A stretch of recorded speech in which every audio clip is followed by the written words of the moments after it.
Let's go next to Quinn from Dallas, Texas. Quinn, you're on the air. Oh, hello, David. Hello. Thanks for taking calls on Discord. This is my first time calling in. My pleasure. Yeah, absolutely. I actually wanted to ask you one thing. So I'm a little younger. I'm a freshman in college, right? And I was wondering kind of about the messaging that we have as liberals, leftists, progressives, whatever you want to call us. Yeah. I share a lot of the same views as my friends that are further left than me, but I find that a lot of my peers in college are only on the right because they disagree with the further left, which obviously you hear more about.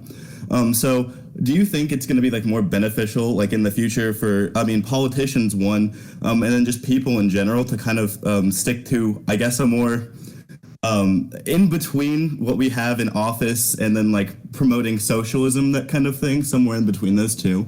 Well, even those as the lines are arbitrary and probably not necessarily accurate. I mean, why would you say that it should be between those two poles?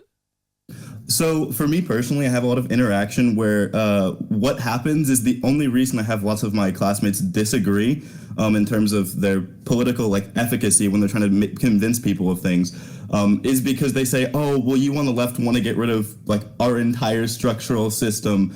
And then they go into the whole, I mean, anti-trans, anti-whatever, immigration, Right. that kind of thing. So taking the most extreme positions and then garnering those as the ones that I guess most progressives hold. I And think that's a the better only reason. approach, Just a better approach than maybe creating some new arbitrary middle between two extremes or two places on the political spectrum that may not even accurately reflect the vast majority of the population. It would be more interesting just to immediately correct when people start arguing against some far left socialist view of what the left wants, to immediately say there are very few actual socialists in the United States and even fewer actual socialists in position of power.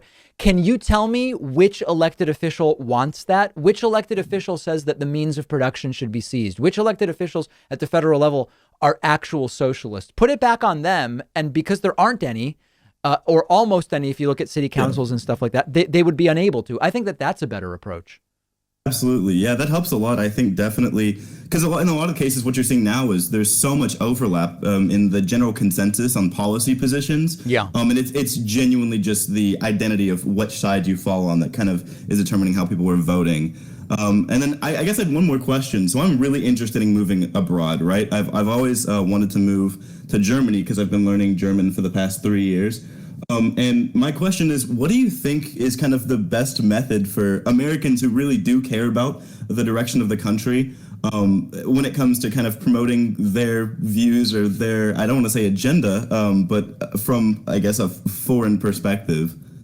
You're saying if you went to Germany, what could you best do to promote your view of American Yeah, politics in absolutely. Germany? Exactly. Because I feel like when I move, I'm kind of, I don't want to say abandoning, but leaving, a part of my country in the sense that I won't be able to have the same change. It's kind of, okay, there are problems we have here, and that's Yeah. kind of why I do want to move. So I feel like I'm abandoning those problems and just running away from them because they're hard to deal with. I mean, listen, you kind of are. I hate to say it, but the best way to achieve change in the United States is to stay in the United States and sort of Absolutely. fight for it. I mean, with social media and digital activism, you can be in Germany, you could be phone banking more than anybody in the U.S. is, right? So I think there are things that you can do, but I think it's important to recognize, moving to Germany is not how you achieve change in the United States. It's totally fine for you to move to Germany. I have no problem with you doing it. And Yeah. at a certain point saying, I've had enough and I'm bailing, it's, ultimately we've got to live our lives. I think I'm not attacking that, but I think you, in a sense, you're going to be much better able to achieve change in the U.S. if you're in the U.S. than if you're in Germany.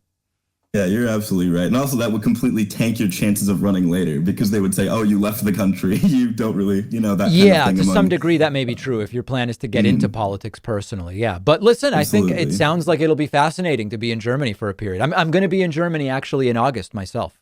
Well, that's so cool. Well, I hope you enjoy your time there. I definitely will be calling in again. So thanks for taking my call. Yeah. All right, my pleasure. Thanks very much, Quinn.